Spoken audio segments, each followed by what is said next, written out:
Кімната брифінгів. CNN. Україна утримує перевагу у війні над Росією. Катерина Степаненко та Джордж Баррос із Інституту вивчення війни. 28 травня 2026 року. Війна Росії в Україні вступила у нову фазу. В інтерв'ю-брифінгу CNN з Джимом Скіутто Катерина Степаненко та Джордж Баррос із Інституту вивчення війни обговорюють свою нещодавню спеціальну доповідь «Українська кампанія ударів середньої дальності та нові механізовані атаки сповіщають про початок нової фази війни». Детальніше далі. Для відтворення брифінгу українською мовою налаштуйте, будь ласка, в Ютубі країну вашого перебування, у даному випадку Україна. Та змініть у налаштуваннях Ютубу під відео відтворення звукової доріжки, автодубляж українською мовою. Або для відтворення брифінгу українською мовою за допомогою субтитрів включіть, будь ласка, субтитри українською мовою внизу відео субтитри. Виберіть українську мову. Joined now by the authors of that report, Katerina Stepanenko and George Barros. Good to have you both. Thanks so much for joining. Thank you so much for having us. Thanks for having us, Jim. So, George, I mean, just in shorthand to begin, because I want to dive into the details here. Big picture, should our viewers listening now say, has the tide of this war turned in Ukraine's favor? So we don't call it a turning point for the war deliberately. We're saying we're in a new phase, and these words really matter. What I mean by this is as follows. If you look at the map of the war and the control of terrain from 2023 to present, it's barely changed. You really can't even see a difference unless you look at it with a microscope. But here's the thing that's interesting. Since 2023 until just recently, the war has had a positional nature, meaning neither side have been able to use tanks for sort of World War II style mechanized drives because the drone threats have denied each other from doing that. But a very curious thing happened starting this spring. We started to see a new pattern of the Ukrainians actually getting vehicles back into the fight in new and novel ways that were categorically impossible 12 months ago. So we asked ourselves, why is that? Why are tanks and armored personnel carriers making a new debut on the battlefield when we thought that that was sort of an outdated technology? And the result is the paper that we looked at, we look at the various different reasons for how that is happening and some of the implications. Okay, Katerina, you argue that Russia has tried to fight a war of attrition where they gradually not just eat up Ukrainian resources, but also wait out Ukraine and the West. But your report says that's not working. What changed to in effect undermine that Russian war plan?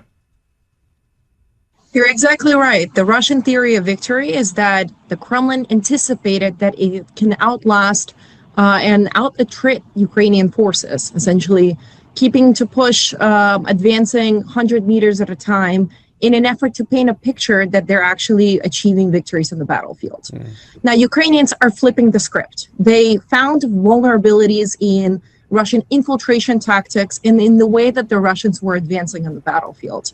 And instead of keeping on with this positional warfare, they're finding vulnerabilities in the Russian drone barriers and defensive drone defenses, as well as finding vulnerabilities in Russian logistics. The biggest inflection that we have observed is the effectiveness of the Ukrainian intermediate range drone range strikes, which are now targeting a very key highway that connects occupied southern Ukraine as well as occupied Crimea with mainland Russia at distances of 100 to 160 kilometers. This is a critical vulnerability for the Russians, as by degrading Russian logistics, Ukrainian forces are ensuring that Russians cannot bring additional troops and additional equipment to the front line in the necessary tempo. George, the headline analysis of the Ukraine war is that drones have been defining, and I know you talk a great deal about Ukraine's drone innovations here. So just to dig down a little deeper on what you said earlier, how is Ukraine able to re-inject those kind of big targets, right, of tanks and armored personnel carriers, despite that constant threat from above? What have they learned to allow them to do that? That's the million-dollar question. And what we're saying here is that they've not figured out the secret sauce exactly 100%, but they're experimenting and they're challenging it. And they're being successful in part and parcel. So how are they doing it? Couple of factors. Number one, the Ukrainians are getting better at planning. They're thinking about not just how do we more successfully shove our stuff into the Russians and try to make a dent, but they're thinking about, okay, how do we undermine the core foundations of the Russian positions on the battlefield? How do we destroy Russian drone operators? Or how do we ensure that even if the Russian drones are still a thing, we make them ineffective? So what we've seen were a series of shaping operations. Number one, the Russians have not been able to get their drones into the air quite as easily because the Ukrainians have made it a task to kill their drone teams and hunt them down relentlessly. But also to do that in a geographically intelligent way. How can we create a drone overmatch in a particular place and time so that when we fly our drones, there are no Russian drones, so we can get the overmatch. The other thing that the Ukrainians are doing are conducting what we call suppression of enemy air defenses. There's been a 6-month campaign, at least 6-month campaign, to try to take out Russian air defenses and radars to allow for these Ukrainian larger drones to go deeper and further to deny the Russians the ability to resupply their troops.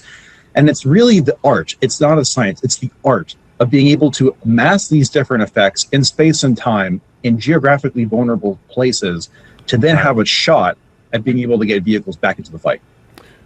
Katerina, to Russia, is Russia's ability to adapt and its ability just to hold ground or try to gain ground, is it limited by its inability to meet recruiting standards, which you talk about, but also just the economic pain at home? I mean, is the economic pain at home beginning to show in its capabilities on the battlefield?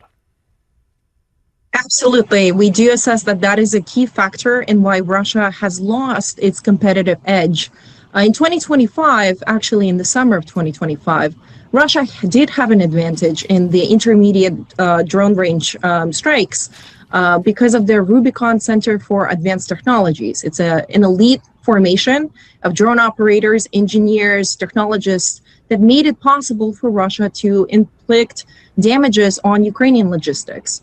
The problem with that is that they're too small. There's not many of them. And for Russia to actually achieve similar effects across the entire battlefield, Russia actually does need to recruit more drone operators. And that's something that has been a very big challenge for Russians. Yeah. They've launched a very widespread campaign to recruit students to operate drones and have not met their quotas at this time. And then economically, it's a very, very expensive undertaking. For each recruit, Russia does offer thousands of dollars worth of recruitment bonuses. Today, actually, Putin signed a bill that authorizes the federal government to relieve people from debt up to 10 million rubles, which is around $140,000, tremendous amount of money for Russians, for any recruits that join the armed forces. And that is going to have tremendous economic long-term implications, because it's not just about recruiting people, it's also about sustaining them and sponsoring them throughout their entire life. No question. Well, it also shows the price of getting them to the battlefield seems to be rising. Джордж Баррос, Катерина Степаненko, we appreciate you sharing your analysis. Thanks for having us. Thank you so much.